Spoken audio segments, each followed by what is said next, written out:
들어오시니 백성이 다 나오는지라 앉아서 그들을 가르치시더니 서기관들과 바리새인들이 음행 중에 잡힌 여자를 끌고 와서 가운데 세우고 예수께 말하되 선생이여 이 여자가 간음하다가 현장에서 잡혔나이다. 모세는 율법에 이러한 여자를 돌로 치라 명하였거니와 선생은 어떻게 말하겠나이까. 그들이 이렇게 말하면 고발할 조건을 얻고자 하여 예수를 시험함 이르라. 예수께서 몸을 굽히사 손가락으로 땅에 서시니 그들이 묻기를 마지 아니하는지라. 이에 일어나 이르시되 너희 중에 죄 없는 자가 먼저 돌로 치라 하시고 다시 몸을 굽혀 손가락으로 땅에 서시니 그들이 이 말씀을 듣고 양심의 가책을 느껴 어른으로 시작하여 젊은이까지 하나씩 나가고 오직 예수와 그 가운데 서는 여자만 남았더라. 예수께서 일어나서 여자 외에 다 아무도 없는 것을 보시고 이르시되 여자여 너를 고발하는 그들이 어디 있느냐. 너를 정죄한 자가 없느냐. 대답하였되 주여 없나이다. 예수께서 이르시되 나도 너를 정죄하지 아니하노니 가서 다시는 죄를 범하지 말라 하시니라. 아멘. 오늘 이 본문을 중심으로 죄 없는 자가 먼저 돌로 치라 라는 제목으로 말씀을 나누겠습니다.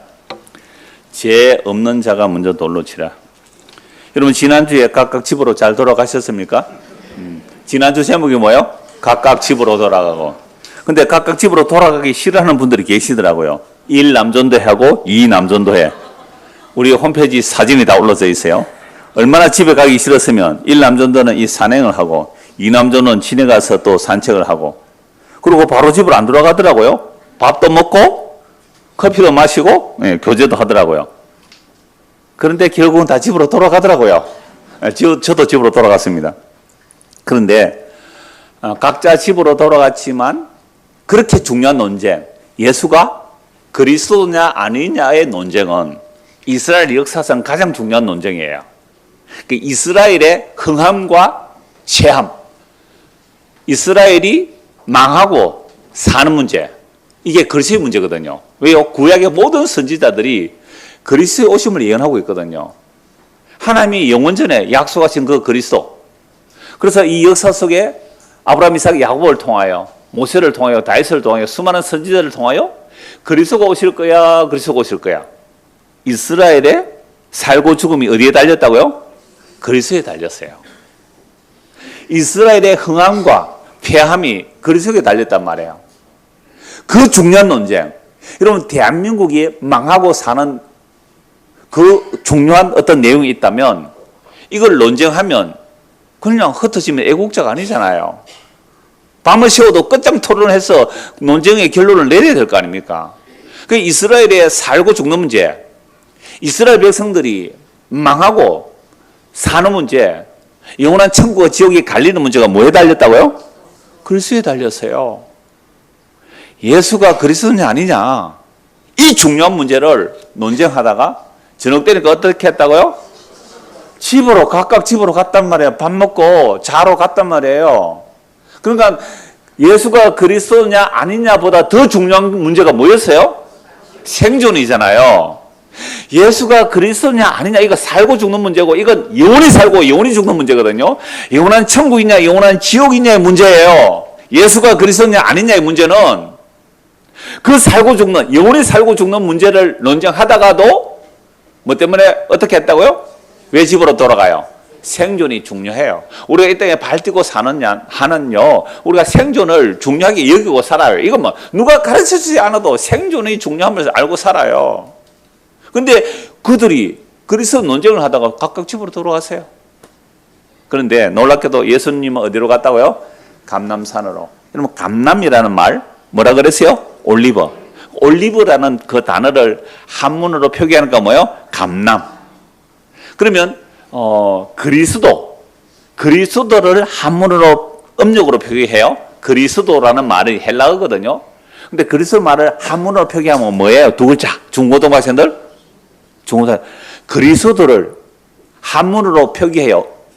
단어가 없을 때에 음을 빌려와요. 그걸 음력이라 그래요. 음을 빌려 가차. 음을 빌려오는데 그리스도를 한문으로 두 글자 뭐예요? 중고등학생들만.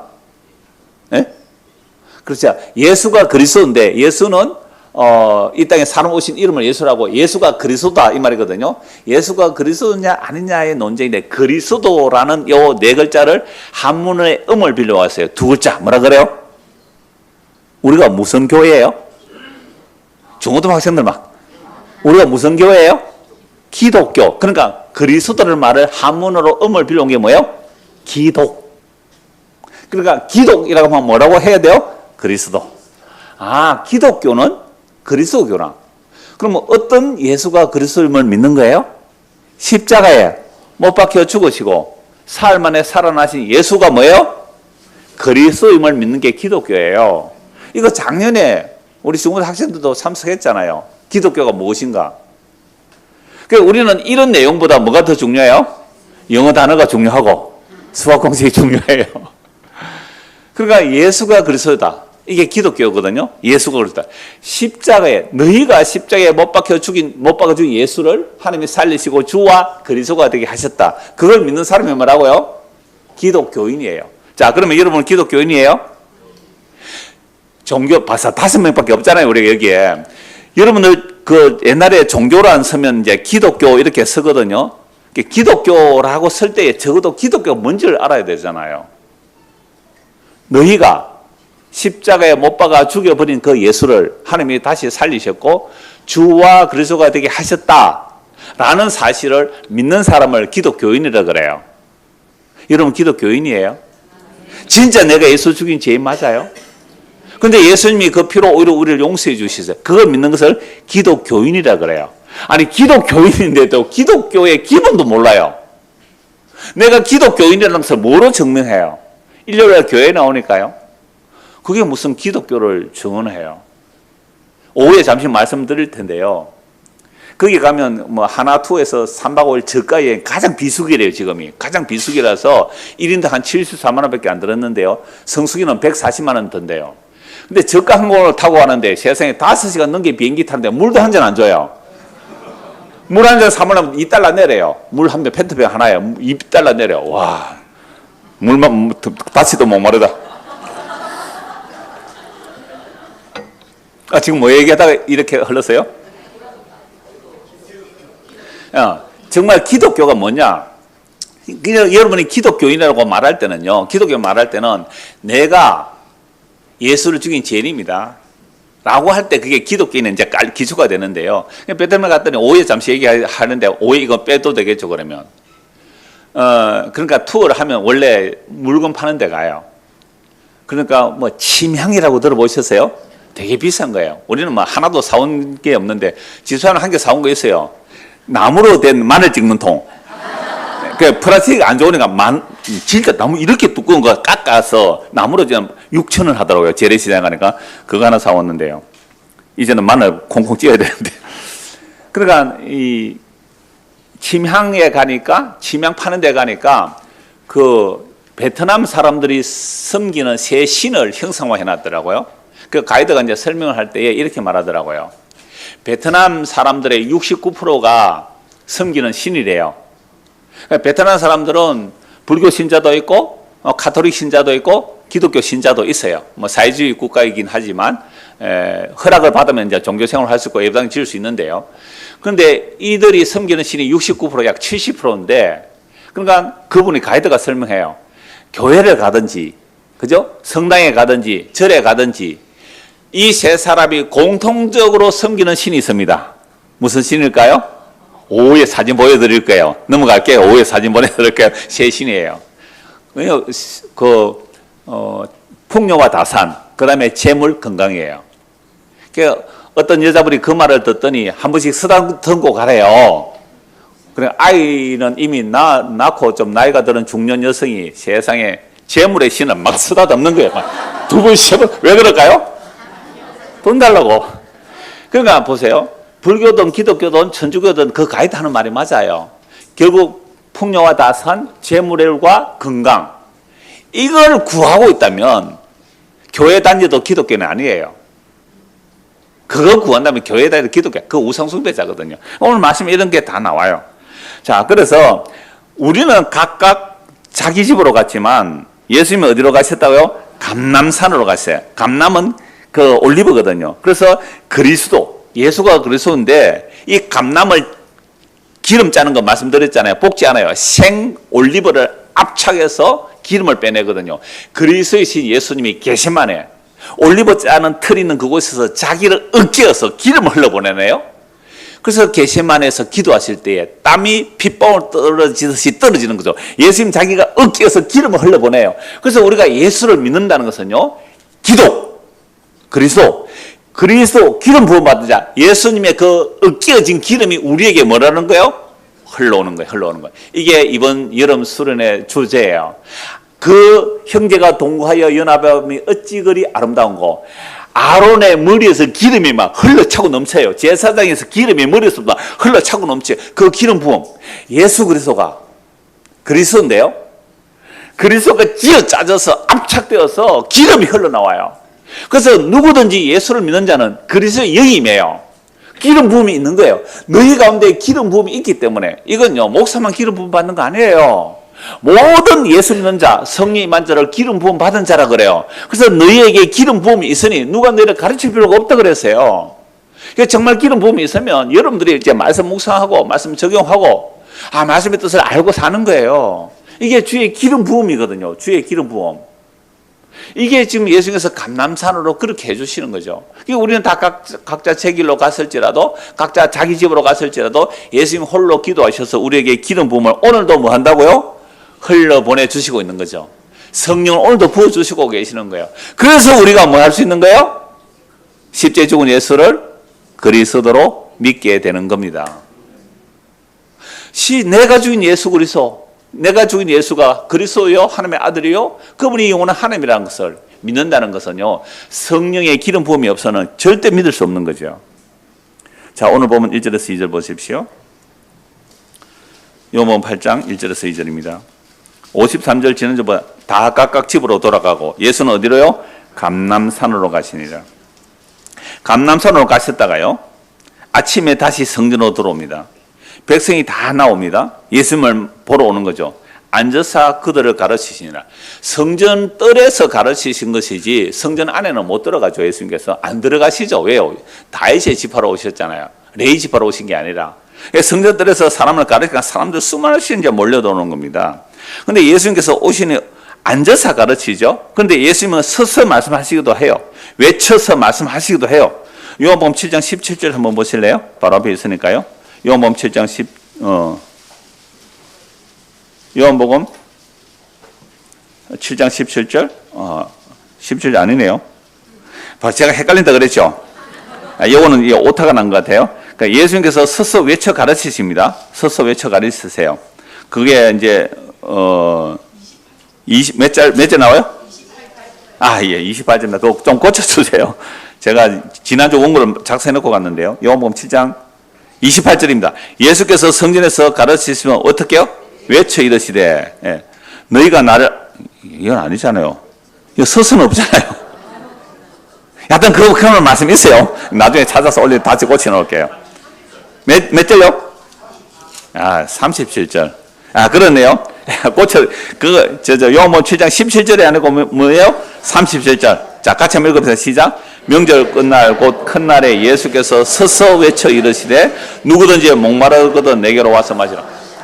아니, 그 서서 하는 거나 앉아서 하는 거나 왜 그렇게 중요하게 말해요? 라고 할 수 있지만, 여러분, 원래 모세의 율법을 가르치는 서기관과 바리새인들은 서서 할까요? 앉아서 할까요?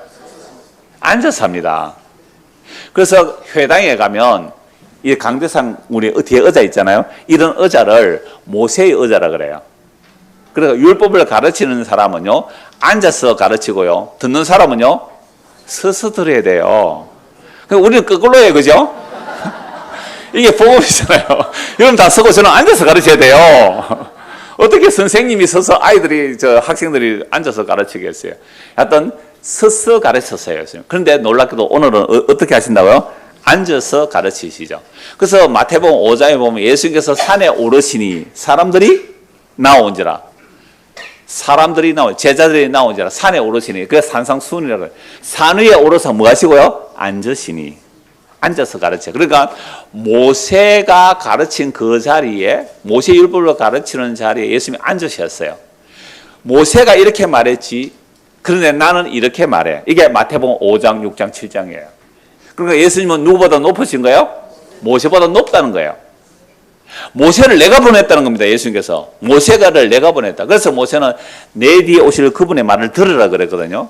그러니까 모든 구약의 율법을 다 지킨다는 유대인들에게 예수님께서 산 위에 올라가 앉으시면서 모세가 이렇게 가르치니 아니야. 내가 너희에게 말하노니 간음하지 말라 너희가 배웠지. 그런데 내가 너희에게 말하는데 마음에 여자를 보고 음욕만 품어도 간음한 거야. 이게 예수님의 가르침이에요. 이게 예수님께서 산상수훈 모세의 자리에 앉아서 가르치신 거예요. 그러니까 율법을 껍데기로 지키는 자들은 예수의 말씀 앞에 그 속이 다 까발려지는 거예요. 이게 예수님께서 앉아서 가르쳤어요. 근데 오늘 놀랍게도 예수님께서 자, 성전에 오셔서 어떻게요? 앉으시고 가르치시잖아요. 그러니까 앉아 있으니까 바리새인과 서기관들 율법 가르친 자리에 딱 볼 때는 누구의 자리에 앉은 거예요? 모세의 자리에. 물론 예수님께서 앉으신 것은 유대인들이 회당에서 가르칠 때에 앉아 있는 그런 자리는 아니에요.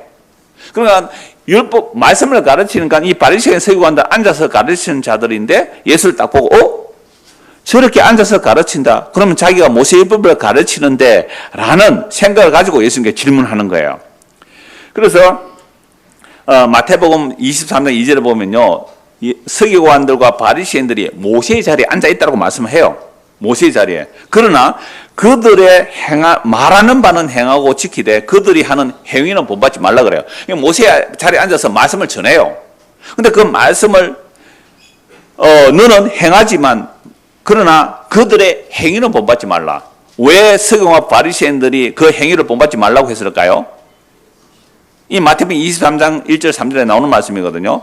왜 서기관과 바리새인들이 모세의 자리에 앉아서 모세의 법을 전하는데 그들의 행위를 본받지 말라고 그래요? 그럼 목사가요, 지금 이렇게 복음을 전하고 있잖아요. 목사가 복음을 전하는데 제가 복음을 전하고 내려가서 이제 여러분들과 밥 먹고 이렇게 뭐 일상적인 삶을 살 때 제가 전혀 복음적이지 않게 산다면 그 복음하고 삶이 어떻게 돼요? 달라지는 거잖아요. 복음하고 삶이 달라져요. 그러니까 지금 모세의 자리에 앉아서 율법을 가르치는 자들이 행위는 아니하더라 이 말이죠. 물론 율법의 조문을 따라 행위는 해요. 근데 그게 전부 외식이고 율법의 원래 뜻이 뭐라고 했어요? 마음을 다하고 목숨을 다하고 힘을 다하여 주 너의 하나님을 사랑하고 이와 똑같이 내 이웃을 내 몸처럼 사랑해. 원래 율법의 뜻이에요. 근데 율법 껍데기만 지키는 자들은 판단하고 정지하기 바쁘지 하나님을 사랑하고 이웃을 사랑하지 않더라는 거 아니에요. 그러니까 예수님은 율법의 그 조문 따라 사는 게 아니라 율법의 원래 뜻 하나님을 사랑하고 이웃을 사랑하는 그 말씀을 선포할 뿐 아니라 그 말씀대로 직접 어떻게 사시는 거잖아요. 그러니까 바리새인 서기관들이 껍데기로 율법 지키는 자들이 예수님 이제 올무에 걸려고 오는 거죠. 3절에서 5절입니다. 서기관들과 바리새인들이 음행 중에 잡힌 여자를 끌고 와서 가운데 세우고 예수께 말하되 선생이여 이 여자가 간음하다가 현장에 잡혔나이다. 모세는 율법에 이러한 여자를 돌로 치라 명하였거니와 선생은 어떻게 말하겠나이까. 당신이 모세의 자리에 앉아서 율법을 가르치는 서기관 바리새인처럼 그렇게 가르치니까 모세 율법을 한번 물어봅시다. 이 여자가 어떻게 했다고요? 음행 중에 잡혀왔대요. 아니 대낮인데 음행을 하다가 잡혀왔대요. 그러면 음행과 잡혀와서 모세율법에 이런 자를 돌로 치라 그랬는데요. 이 모세율법에 돌로 치라는 게 레위기 20장 10절, 신명기 22장 22절이에요. 여러 가지 경우가 있어요. 둘 다 때려 죽게 할 경우가 있어요. 어떤 여자가 성읍 안에서 어떤 다른 남자, 처녀 총각이 아니에요. 처녀 총각이 만약 그랬다면 반드시 결혼해야 되고요. 근데 어떤 성읍 안에서 어떤 여자, 유부녀일 수 있죠. 근데 유부남일 수 있단 말이에요. 이 둘이 관계하면 간음이잖아요. 근데 성읍 안에서 처녀예요. 어떤 유부남이 와서 강간을 해요. 그런데 살려주세요 소리 치면 누구라도 도와줬을 텐데 소리를 안 질렀단 말이에요. 그랬을 때 여자도 그 간음에 동의했기 때문에 그 남자와 여자를 둘 다 끌어내서 어떻게 하라고요? 돌로 쳐 죽이라 그래요. 그러니까 여러 가지 이제 경우가 있는데요. 지금 이 여자는 현장에서 대낮에 간음하다가 잡혀왔으니 이 여자는 어떻게 돼야 돼요? 돌로 쳐 죽여야 마땅해요. 그런데 누구는 없어요? 남자는 없어요. 아니 간음은 혼자 해요? 대낮에 그것도. 그러니까 남자 여자 같이 가늠했을 텐데 왜 여자만 잡아왔을까요? 남자는 빨가벗고 도망갔을까요? 여자는 도망 못 가서 잡혔을까요? 그럴 수도 있죠. 그런데 이렇게도 생각해 볼 수 있어요. 예수님은 올무에 딱 걸려고 어떤 불량한 남자에게 돈을 주고 어떤 여인과 가늠하게 할 수 있잖아요. 그럴 수 있죠. 인간은요, 이보다 더 교묘하게 악을 행합니다. 누가요? 율법을 지키다는 바리새인 서기관들이 대제사장이 예수님의 무덤을 지키던 자들이요, 예수님의 부활을 증언하지 못하게 하려고 어떻게 해요? 돈을 주고 예수의 시체를 제자들이 훔쳐갔다고 해라. 누가요? 대제사장이. 그러면 대제사장이에요. 그냥 일반 제사장도 아닌 대제사장이 율법을 철두철미하게 지키며 백성들에게 율법을 가르치는 그 대제사장이 그 무덤을 지키던 몇 사람에게 누구라 좀 졸았는데요, 바위 문이 터지고요, 예수가 살아났고요, 그랬다고 얘기를 하잖아요. 그 대제사장이 그들을 입막으려고, 그러니까 로마에 거하면 사형이거든요. 로마의 제수를 지키다가 못 지키면 자기가 죽어야 돼요. 시체 지키다도 뺏기면 자기 죽어야 되거든요. 내가 너희들의 상관에게 잘 말할 테니 예수의 제자들이 와서 시체를 훔쳐갔다고 말해라. 누가 이렇게 거짓말을 넣어요? 대제사장이. 그럼 목사 세계 속에서도 자기가 불리하면 거짓말 하라고 하는 자도 있더라고요. 이게 인간의 악함이에요. 대제사장이 거짓말 시켜요, 돈 주고. 그래서 그 말이 민간에 퍼졌잖아요. 6절입니다. 그들이 이렇게 말하면 고발할 조건 없고자 하여 예수를 시험하더라. 예수께서 몸을 굽혀서 손가락으로 땅에 서시니, 자, 현장에서 가늠하다 잡혀온 여자를 모세율법에 하면 어떻게 해요? 돌로 쳐 죽여야 됩니다. 서기관 바리새인들이 이런 율법의 조문을 가지고 예수님을 압박하는 거예요. 근데 예수님은요, 그 고발을 듣고서 뭐 하시고 계세요? 예수께서 몸을 굽히사 손가락으로 땅에 서시니, 이거 주보 그림 한번 보실래요? 이거 영화의 한 장면이거든요. 자, 여자가 가운데 끌어놓고 주변에 사람들이 둘러서 있죠. 그 주변에 뭐가 많아요? 돌 많잖아요. 이 돌 들고 쳐 죽이려고 하는 거예요. 그런데 모세 율법에 의하면, 당신도 율법을 가르치는 선생으로 보이는데, 모세 율법에 의하면 현장에서 가늠하는 이런 예는 돌을 쳐서 죽여야 됩니다. 그런데 당신은 어떻게 해석합니까? 라고 이제 압박을 하는 거예요. 그런데 예수님께서는 그들의 말에 즉각 답을 안 하고요, 몸을 굽혀서 손가락으로 땅에 서시는 겁니다.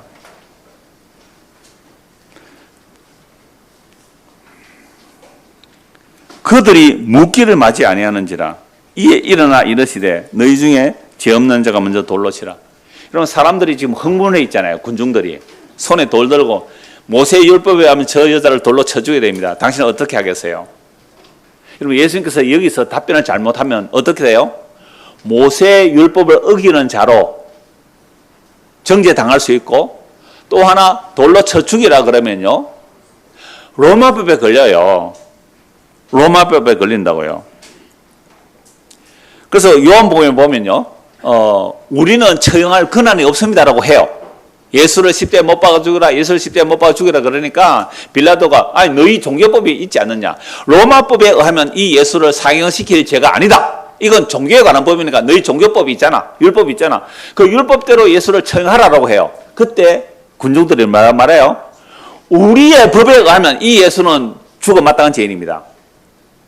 자기가 하나님의 아들이라 그러니까 이 신성모독으로 돌에 맞아 죽어야 되는데 우리가 사형할 수 있으나 로마법에 함부로 사형 못하게 했으니까 당신들이 사형 언도를 내려야 됩니다 라고 말을 하잖아요. 그런데요, 진짜 율법 지킨다는 인간들의 이 모습을 한번 보세요. 그러면 서대반 죽일 때 재판에서 죽여 돌로 바로 쳐 죽입니까? 그러니까요. 그러니까 로마법은 핑계예요. 당장 돌 들어서 예수를 쳐 죽일 수 있지만 로마의 손에 의해서 죽어야 그게 하나님의 말씀이 성취가 되는 거예요. 유대인들은 자기들도 막 로마법 덜먹이면서 예수를 돌로 쳐 죽여야 된다라고 고발하는 거 아닙니까? 근데 로마가 사형을 허락하지 않은 스데반 집사 바로 돌로 쳐 죽였어요. 인간들이요, 율법 지킨다고 하지만 얼마나 자기 중심적인 율법 지킴인지 보란 말이에요. 그래서 땅을 무엇을 서시다가 조용해지겠죠, 사람들이, 군중들이. 그러니까 손에 계속 뭘가 글을 쓰는 거죠. 근데 놀랍게도 너희 중에 죄 없는 자가 돌로 치라는 말씀은 교회 안 다니는 사람도 사용해요. 특히 정치인들이 뭐 하다가 들켜서 감옥에 갈 때 뭐라고 말해요? 너희 중에 죄 없는 자가 돌로 쳐라 이러더라고요. 그런 인간들 어떻게 해요? 진짜 돌 들고 막 치야 되겠어요. 너희 중에 내 맘 갖고 그래 그러더라고요. 어떤 사람이 이 남자한테 왜 나만 갖고 그래 이러더라고요. 그러니까 죄 없는 자가 돌로 치라 라고 하는, 죄 없는 자가 돌로 치라. 그런데요, 인간들은 이렇게 악용해요. 자기 변명으로 악용하는데, 사실 우리는 모두 직접 돌을 던지지는 않지만 돌보다 더 무서운 돌이 있는데요. 그게 말이에요, 말. 그게 댓글이에요. 악성 댓글로 인하여 자살한 연예인들이 한둘이 아니거든요. 연기를 그따위로 하나, 발연기 하나, 발연기? 그런 댓글 보고 죽었다고요. 목사가 설교 그따위 하나 막 댓글 달아보세요. 얼마나 열받겠어요. 그래서 저는 댓글 금지를 시켜버렸어요. 어떤 사람은 은혜 받았다 할 때 어떤 사람은 설교를 그따위 하나 막 그래서. 그래서 로마서 2장 1절에 이런 말씀 제가 읽어드릴게요. 그러므로 남을 판단하는 사람아, 누구를 막나로 네가 핑계하지 못할 것은 남을 판단하는 것으로 네가 너를 정죄함이니 판단한 네가 같은 일을 행함이니라. 자, 바울사도가 예수님 만나기 전에요, 율법에 여러 흠이 없다고 할 때 예수님을 주와 그리스도 믿는 자들을 어떻게 하는 자들이에요? 율법 어기는 자들이죠. 그래서 이들을 다 어떻게 해야 된다고요? 죽어 마땅하다고 생각하고 실제 스데반 죽이는 일에 앞장서고요, 많은 사람을 잡아 죽이고 감옥에 가둔 사람이에요. 근데 예수 믿는 사람 잡으러 가다가 다메섹 도상에서 부활하신 주님을 만나죠. 그때부터 완전히 시각이 바뀝니다. 눈에 비늘 같은 것이 벗겨지죠. 율법의 조문은 죽이는 것이고 영은 살린다. 율법의 조문의 기능을 알았어요. 율법의 조문은 죽이는 것이지만 영은 살린다. 예수님께서 모든 율법의 저주를 대신 짊어지고 죽으셨고, 그래서 예수를 믿으면 우리의 죄가 용서된다는 사실을 알고 그때부터 복음을 전하죠. 그런데요, 인간은 복음으로 거듭나기 전에 우리 인간은 어떤 모습이냐? 이방인은 이방인대로, 유대인은 유대인대로, 대한민국 사람은 대한민국 사람대로 남을 판단하고 정죄합니다. 여러분 그렇게 합니까, 안 합니까? 그렇게 해요. 자, 그런데 그렇게 판단하고 정죄하는 자기 자신도 같은 일을 하잖아요. 똑같은 잘못을 해도 남이 하면 어떤 놈이고요? 죽일 놈이고, 자기 하면요? 어쩔 수 없었다고 하잖아요. 우리의 일상이에요. 여러분 운전하다가 차가 확 끼어들어와요. 뭐라 그래요? 이라잖아요. 근데 지는 끼어들고, 나는 운전할 때 한 번도 안 끼어들었습니다. 손 들어보세요. 운전하는 사람 중에 나는 한 번도 안 끼어들었다. 지는 끼어들 때 어쩔 수 없어서, 내가 여기 처음 오니까 길을 잘 몰라서 핑계예요. 한쪽 1차선이 쫙 밀려있으면요, 알아요. 그 뒤에 서야 되는 줄. 그런데 중간에 들어서 싹 끼어 들어가잖아요. 근데 그것도 사실은 불법은 아니에요. 왜냐하면요, 점선으로 들어가야 돼요. 점선이 돼 있으면 들어갈 수 있잖아요. 그리고 불법은 아니에요. 그런데 짜증나잖아요. 삭기에 들어가는 놈. 지가 그럴 때는 괜찮고, 남이 그럴 때는 어떻게 해요? 때려 죽일 놈이라고. 그러니까 우리가 남을 정죄하고 판단하는데, 지도 그 정죄 판단 당할 일을 한다, 안 한다? 다 한다. 이 바울이 로마서 2장에 말씀하는 거죠. 그러니까 지금 모세의 율법에 이런 여자 돌로 쳐 죽여야 되는데 어떻게 하느냐라고 막 압박을 해요. 그런데 예수님께서 아무 말씀도 안 하시고, 뭐 하시고요? 땅에 손가락으로 글을 쓰시고, 그래서 계속 압박하니까 이러셔서 너희 중에 죄 없는 자 돌로 쳐라 하시고요. 자, 7절, 그들이 묻기를 맞이 아니하는지라 이에 일어나 이르시되 너희 중에 죄 없는 자가 먼저 돌로 치라 하시고 다시 몸을 굽혀 손가락으로 땅에 쓰세요. 그럼 예수님께서 글씨를 몇 번 써요? 2번 쓰잖아요. 앞에서 한 번 쓰시고 너희 중에 죄 없는 자가 돌로 치라 하시고 2번째 쓰세요. 자, 그들이 이 말씀을 듣고 양심의 가책을 느껴 어른으로 시작하여 젊은이까지 하나씩 나가고 오직 예수와 그 가운데 있는 여자만 남았더라. 여러분 손가락으로 글을 쓰신다고 했죠? 땅에다가요. 세 번역을 보면요, 세 번역에 각주가 있는데 다른 고대 사본들은요 각자의 제목을 쓰셨다라고 되어 있습니다. 그러니까 사람들이 이 여자 모세율법에 죽어야 되는데 돌로 쳐 죽어야 되는데 당신은 어떻게 해요? 라고 하니까 예수님께서 손가락으로 뭐예요? 땅에 글씨를 썼어요. 그러니까 그 글씨를 쓸 때 어떤 서기관이 나와서 바리새인이 와서 막 이 예수 죽여야 되는 당신 어떻게 하니까 예수님 글씨를 써요. 그러면 대답을 안 하고 글씨를 쓰니까 그 흥분한 군중이 조용해질 것이고 예수님의 손가락에 글씨를 볼 거 아니에요. 그때 뭐라고 쓰셨을까요? 서기관이 저런 자는 죽여야 하는데 서기관의 죄를 써버리는 거예요. 땅에. 네 과부의 재산 빼앗아 먹었지. 써버린 거죠. 바리새인이 막 그러는 거예요. 너 바리새인 너 이런 죄 지었잖아. 그렇게 죄의 목록을 쓰셨다라고 옛날 고대 번역에 그런 내용이 있대요. 그런데요, 저는 이 말씀을 십계명을 쓰셔도 돼도 십계명을 쓰신다고 봐도 돼요. 십계명을 쓰신다고 봐도 돼요. 십계명의 핵심적인 뜻이 뭐라고요? 하나님 사랑, 이웃 사랑이거든요. 하나님 사랑, 이웃 사랑이에요.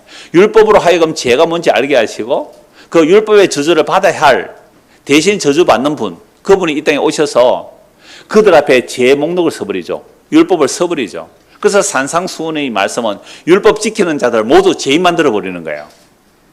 나는 실제 간음 안 했습니다. 그래, 아까 말씀드렸잖아요. 너 마음에 음욕 품은 거 없니? 야고보서 말씀해 보면요, 간음하는 여인들이요, 세상과 벗대고 잠이 하나님과 원수됨을 알지 못하느냐. 여러분, 아까 제가 처음에 말씀드렸잖아요. 재물의 신을 어떤 아줌마가 몇 번 쓰다듬고 가더라고요. 한 번만 쓰다듬는 막 쓰다듬는 거예요. 왜요? 재물 많이 달라는 거잖아요. 그게 뭐래요? 간음하는 여자예요. 우리가 풍요와 다스림을 원하지 않는 사람이 없어요. 재물을 원하지 않는 사람이 없어요.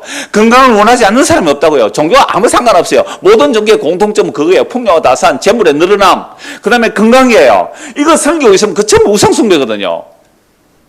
그 우상숭배하는 자들 앞에 예수님께서 손가락으로 서시니 그걸 보고 자기 너희 중에 죄 없는 자가 돌로 치나, 그게 말씀에 양심이 가책이 돼서 돌을 던지고 다 떠나가요. 다 떠나가요.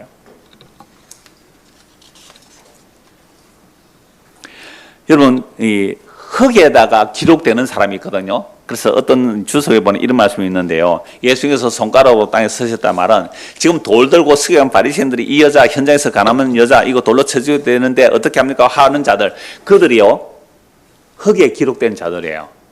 땅에 기록된 자들이에요. 이게 성경은 두 가지예요. 땅에 기록된 자들이 있고 하늘 생명책에 기록된 자가 있어요. 하늘 생명책에 기록된 자, 땅에 기록된 자가 있는데 땅에 기록된 자들의 모습이 지금 서기관과 바리새인들의 그대로 드러납니다. 예레미야 17장 한번 찾아보시죠. 구약 성경 예레미야 17장입니다.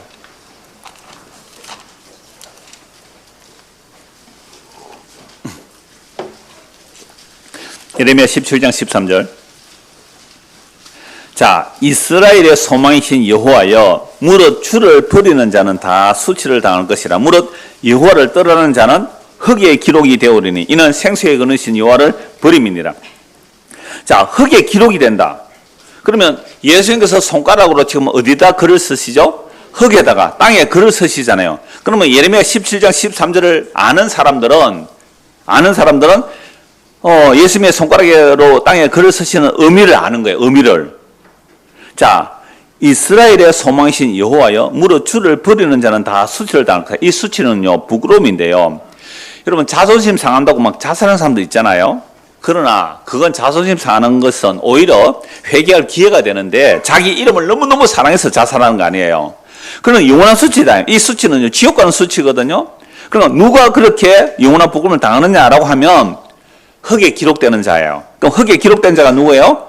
여호와를 떠나는 자예요. 여호와를 떠나는 자, 그 다음에 생수의 근원이신 여호와를 버리는 자. 거기 여호와 각조 1이 있는데 밑에 보면 뭐라고 되어 있어요? 나이죠, 나. 그럼 나를 버리는 자, 나가 누구예요? 생수의 근원이잖아요. 그래서 예수는 뭐예요? 길이요 진리요 생명이고 나를 믿는 자는 그 업에서 생수의 강이 흘러나리라. 생수의 근원은 예수님이에요. 여기 여호와로 이름으로 오신 분이 누구예요? 예수예요. 예수를 떠나는 자는 뭐예요? 땅에 기록된 자예요. 예수를 떠나는 자, 생명의 근원은 여호와를 버리는 거예요. 예수 버리는 거 땅에 기록되었기 때문에, 땅에 기록되었기 때문에. 그런데 유다의 죄가 얼마나 엄청난지 한번 보세요. 1절에 유다의 죄는 17장 1절에 유다이제는 금강석 끝 다이아몬드입니다.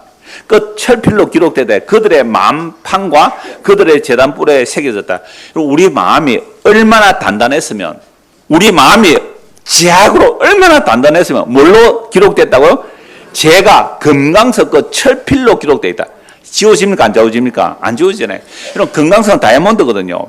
다이아몬드로 새겨지는 그 단단한 다이아몬드 같은 우리 마음이 다이아몬드 딱딱하게 하나님의 말씀을 안 받아들이고 말씀을 다 튕겨내버리고 딱딱한 돌과 같아서 죄가 가득 기록되어 있어요.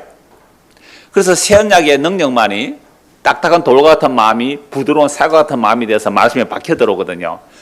오늘 너희 중에 죄 없는 자가 뭘로 돌로 치라라는 그 말씀 앞에 진짜 내가 그동안 얼마나 수많은 사람을 돌로 쳐 죽였는지 알게 되고 회개하고 이제 그 돌을 다른 사람들에게 던지는 것이 아니라 자기에 던지는 자죠.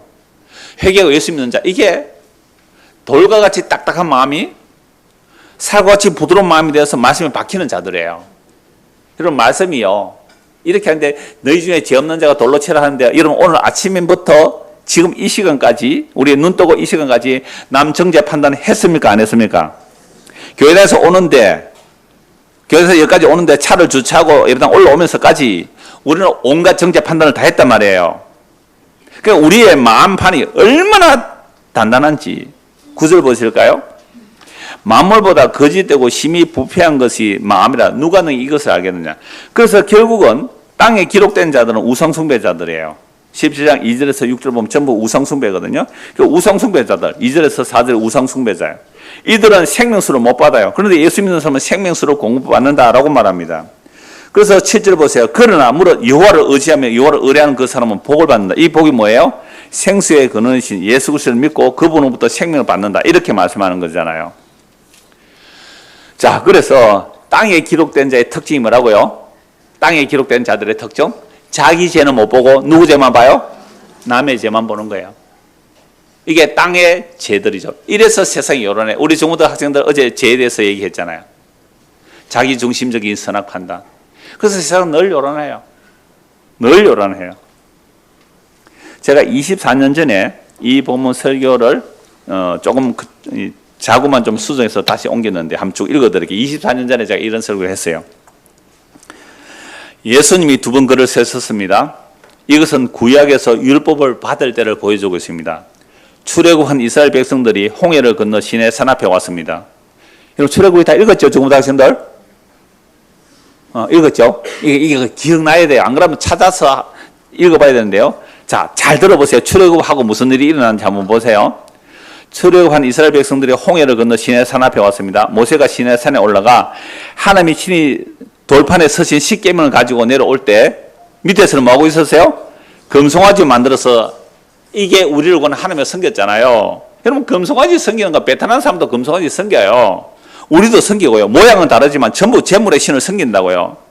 그걸 하나님을 섬기고 있는 거예요. 그러므로 모세가 그 돌판을 가지고 올 때 그 돌판에 기록된 말씀을 그대로 적용시켜버리면 어떻게 돼요?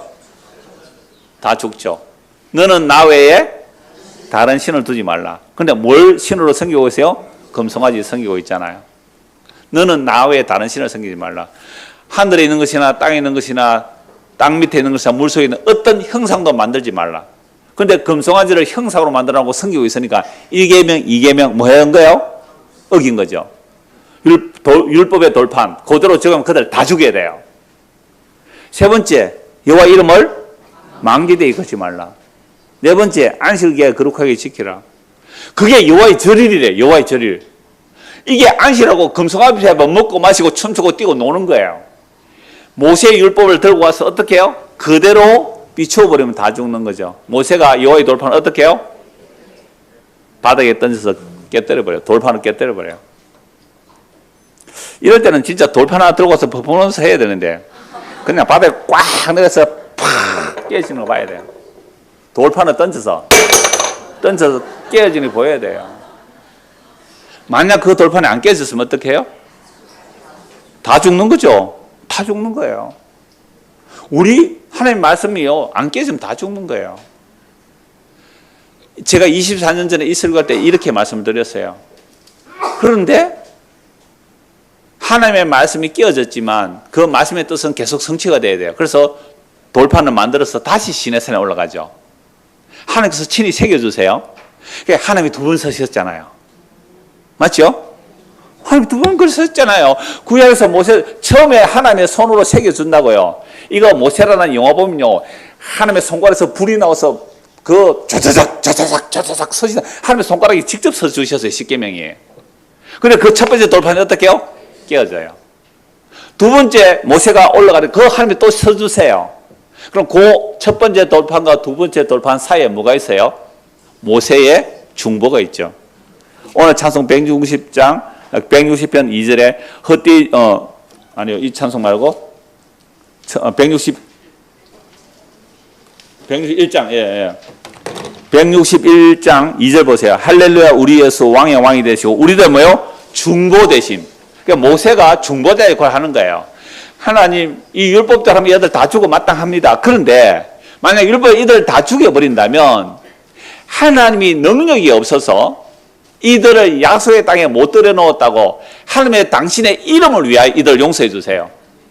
자기 언약을 따라 출애굽시켰는데 이들이 범죄해서 자기의 행위로는 약속의 땅에 못 들어가 맞습니다. 다 죽어 마땅한데요. 근데 이들이 여기서 다 죽어버리면 하나님이 자기 언약을 이루시는 신실한 여호와 하나님의 이름이 어떻게 되겠습니까? 이들 용서해 주세요. 만약 이들을 가나안 땅에 들여놓지 않으시라면, 용서하시고 들여놓지 않으시라면 저의 이름도 생명책에서 빼주세요. 이게 그리스도의 모형이에요. 그러니까 처음 돌판이 두 번 서셔서 하나님께서 손가락으로 십계명 첫 번째 서시고 그건 깨어져요. 두 번째 다시 서셨다고요. 그러면 이 사이에 모세의 중보가 있었거든요. 그래서 두 번째 선 돌판을 어디에 넣어둬요? 언약궤라는 상자 안에 두고요. 언약궤 안에 돌판을 담아두고 그 위에 언약궤 뚜껑이 뭐예요? 속죄소예요. 1년에 7월 10일 대속죄일에 대제사장 어린 양의 피를 가지고 와서 그 속죄소 뚜껑에 7번 피를 뿌려요. 그러면 백성들이 제가 용서된다고요. 그래서 첫 번째 돌판과 두 번째 돌판 사이에 중보자의 희생이 있단 말이에요. 중보자의 희생이 있다는 거예요. 이거 24년 전에 제가 이 설교를 말씀드렸는데요. 그래서 오늘 본문에 다시 한번 보십시오. 이 모세의 돌판 두 번의 글 쓴 것과 그 중간에 있던 일을 가지고 오늘 본문을 다시 보십시오. 요한복음 8장. 자, 7절 보시죠. 그들이 묻기를 맞이 아니하니라. 이에 일어나 이르시되 너희 중에 죄 없는 자 먼저 돌로 치라 하시고 그 앞에 6절. 그들이 이렇게 말하면 고발을 쫓고자 하여 예수를 시험함이라. 예수께서 뭐예요? 몸을 굽히 쌓아 손가락으로 땅에 서시죠. 그러나 하나님께서 십계명 새길 때도 친히 하나님의 손가락으로 서주시라. 한번 서셨어요? 계속 모세에 보면 이들 중에 어떻게 하면 어떻게 합니까? 예수님 가만히 일어서시죠. 너희 중에 죄 없는 자가 돌로 치라. 만약에 율법의 조문대로 하면 너희들이 다 죽어야 되는 거야. 율법의 조문대로 하면 너희가 다 죽어야 되는 거야. 이 말씀이잖아요. 그러면서 제 목록을 서셨단 말이에요. 십계명 서셔도 되잖아요. 예수님의 말씀 때문에 양심의 가책을 받습니다. 율법이라도 예수님의 말씀 때문에 양심의 가책을 받아요. 오늘 우리 아무리 이런 말씀을 읽어도요, 성령께서 우리 안에 말씀을 새겨주지 않으면, 세언약 능력을 새겨주지 않으면요, 예배 마치고 가면서 또 남에게 돌 던져요. 아이고, 나를 와 이래 던져. 줄은 밥 먹는데 줄을 와 이래 막 길게 서 있는 거예요. 오늘 국도 안 끓였네. 아이씨, 라면하고 어떻게 먹으라고. 라는 돌 던지는 일이 일어나요, 안 일어나요? 그러니까 10분도 안 가서 우리는 다 돌 던지고 사는 자들이잖아요. 그래서 우리의 돌 던짐에 의하여 첫 번째 말씀이 깨어진다고요. 예수님 십자가에 죽어야 된다고요. 그들이 묻기를 맞이하는지라. 그러니까 첫 번째 손가락 서 있었어요. 두 번째, 너희 중에 죄 없는 자가 먼저 돌로 치라. 유일하게 이 여인을 정죄하고 돌로 칠 수 있는 분은 누구예요? 예수님 뿐이잖아요. 다시 몸을 굽혀 손가락으로 땅에 서세요. 두 번째 서시죠. 자, 십계명 돌판받아 첫 번째, 두 번째가 나오듯이 예수님께서 지금 현장에서 가나안 여인 앞에 글을 두 번 서신다고 땅에. 그들이 이 말씀을 듣고 양심의 가책을 느껴 어른으로 시작하여 젊은이까지 하나씩 나고 오직 예수와 그 가운데 섰는 여자만 남았더라. 예수께서 일어나사 여자 외에 아무도 없는 것을 보시고 이르시되 여자여 너를 고발하던 그들이 어디 있느냐? 너를 정죄한 자가 없느냐? 여자를 돌로 쳐줘야 된다고 떠들던 그 고발하고 정죄하던 그 바리새인과 서기관들, 율법에 의로 흠이 없다는 자들 어디에 가세요? 다 자기 죄를 깨닫고 떠나갔죠. 누구의 말씀 때문에요? 예수님의 말씀을 듣고. 너희 중에 죄 없는 이가 돌로 치라. 우리가 지금 평생 살아오면서 우리는 얼마나 짱돌을 들고 남을 던졌습니까? 온갖 세상에 일어나는 일만 아니라 교회 안에 일어나는 일들도 우리는 손에 돌을 들고 저런 사람은 쳐 죽여야 된다고 얼마나 돌을 많이 던졌습니까? 뒤에서 수근수근 하는 거, 흉보는 거, 그거 돌 던지는 거 아니에요? 우리는 정말 그렇게 평생을 돌 던지며 정죄하고 판단하며 살아오는데 아까 로마서 12장 말씀대로 그렇게 말하면서 우리도 똑같은 짓을 하더라는 거죠. 예수께서 일어나 여자 외에 아무도 없는 것을 보시고 이르되 여자여 너를 고발한 그들이 어디 있느냐? 너를 정죄한 자가 없느냐? 대답하되 주여 없나이다. 예수께서 이르되 나도 너를 정죄하지 아니하노니. 여러분 예수님만이 정죄할 수 있어요. 예수님은요 요한복음 5장에 보면 아버지로부터 모든 심판하는 것을 다 받았어요. 그래서 예수님은 이 여자를 일방적으로 용서해 주셔도 돼요. 왜요? 심판하는 것을 다 받았기 때문에. 그렇게 된다면 이 여자의 죄를 해결해야 될 공의의 법에 어긋나는 거죠. 그래서 여자여 나도 너를 정죄 아니하노라. 그러면 여자가 돌에 맞아 죽어야 할 그 정죄를 누가 받아야 돼요? 예수님 자기가 대신 받는 거예요. 나도 너를 정죄 안 하노라. 끝내도 돼요. 그러나 하나님의 공의에 있어서 너의 정죄를 내가 대신 담당하노라. 나도 너를 정죄하지 아니하노니 가서 다시는 죄를 범하지 말라. 이 말씀은 다음 주에 한 번 더 드릴까요? 이 여자가 현장에서 가늠하다가 잡혀왔어요. 예수님에게 용서받아요. 돌 맞아 죽어야 되는데 살아났어요. 용서받았어요. 다시 간음죄 지을까요? 안 지을까요? 와, 여러분들 용감하시네. 그래서 간음죄 늘 지고 사나요? 이 여자가 간음은 안 했겠죠. 그러나 세상 살다 보면요, 어떻게 세상의 것을 원하지 않았을까요? 그러니까 이 죄가 뭔지는 다음 주에 다시 한번 말씀드릴게요. 내가 너의 죄를, 너 돌맞아 죽을 죄를 내가 대신 담당함으로 정죄 안 했기 때문에 너는 내가 정죄하지 않는 그 용서 안에 살아라. 내 보혈의 공간 안에 살아라. 너의 정죄를 내가 대신 담당하마. 이걸 여러분들 정말로 믿는다면 우리 가운데 진짜 현재에서 가늠하다 잡혀와도 그 사람을 향해 손가락질 할 수 없는 거예요. 두 번, 세 번 이혼하면 또 어때요? 하라는 말은 아니에요. 어쩔 수 없이 했을지라도. 아니, 어쩔 수 할 수 있죠. 근데 왜 그걸 손가락질 해요? 자기는 20번, 30번 이혼했잖아요. 이 인간 살기 싫다. 200번, 300번 가늠하고 인간들이 두세 번 한 거고 왜 손가락질을 해요? 그러니까 그렇게 손가락질 하는 사람, 돌을 던지는 사람은 진짜 자기가 율법 앞에서 돌에 맞아 죽어야 하는 죄인인데 예수님이 나의 모든 죄를 대신 담당했다는 예수의 십자가를 믿는 거예요. 그게 내가 너를 정죄하지 않노라. 누구든지 그리스도 안에 있으면 정죄함이 없노라. 내가 진짜 그 정죄함을 안 받았다면 남을 향하여 정죄할 게 없어요. 내가 너와 같았으면 나는 더 했을 인간이다 라고 자기를 보게 되죠. 그래서 다시는 죄를 범치 말라는 것은 이제 예수 그리스도 안에 있는 정죄 없는 그 은혜 가운데 살라는 말씀이에요. 한국 보고 말씀 마무리하겠습니다. 고린도후서 5장 21절입니다. 고린도후서 5장 21절. 이 말씀 보고 마무리하겠습니다. 바울 사도가 정말 정죄하고 판단하고 다녔잖아요. 어땠을 때요? 율법에 어르고 흠이 없었을 때. 예수 믿는 사람 서두한 죽여요. 수많은 사람을 감옥에 갖고 와요. 뭐가 없었을 때? 율법에 의로 흠이 없다고 했을 때. 그 율법을 가지고 완전 사람 죽였다, 살인했다고요. 그런데 예수님을 만났어요. 세상에 예수님을 만나고 나니까 율법이 뭔지 알았어요. 우리가 어떻게 죄 안에 갇혀 있음을 알고 그 죄를 예수님이 대신 담당함으로 우리가 용서받다는 사실을 알고 나서 이 복음을 전해요. 고린도후서 5장 21절 같이 한번 읽을까요? 시작. 하나님이 죄를 알지도 못하신 이를 우리를 대신하여 죄로 삼으신 것은 우리로 하여금 그 안에서 하나님의 의가 되게 하려 하십니다. 얼마나 놀라워요. 하나님이 죄를 알지도 못하신 이를 우리를 대신하여 현장에서 가늠하다 잡혀와서 돌에 맞아 죽은 그 여인을 대신하여 뭐요? 예수님이 내가 너를 정죄하노라. 너의 죄를 내가 대신 정죄받으마 해서 어디서 죽어요? 십자가에 못 박혀 죽어요. 죄를 알지 못한 이를 우리를 대신하여 죄로 삼으신 것은 우리로 하여금 그 안에서 예수 안에서 하나님의 의가 되는 거예요. 여러분 그 현장에서 가늠한 여인이요 예수님의 용서를 받고 예수님이 뭐라고 해요? 너는 의인이야. 너는 의인이야. 다시 죄 범치 마라. 내가 용서해 준 이 놀라운 은혜 가운데 살아. 이 은혜가 우리 모두에게 임하기를 소원합니다. 하나님 아버지, 현장에서 가늠하다 잡혀온 여자가 자기 자신임을 아는 자가 은혜 받은 자이며 구원받은 자입니다.